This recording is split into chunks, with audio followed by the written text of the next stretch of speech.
আল্লাহর দরবারে কোটি কোটি শুকরিয়া, শুকুর আলহামদুলিল্লাহ।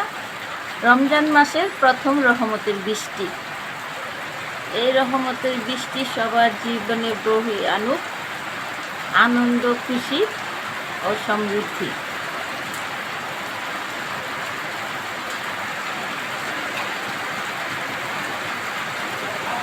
আল্লাহ তোমার রহমতের বৃষ্টি দিয়ে আমাদের জীবনের সকলের পাপ মুছে ধুয়ে নিয়ে যাও।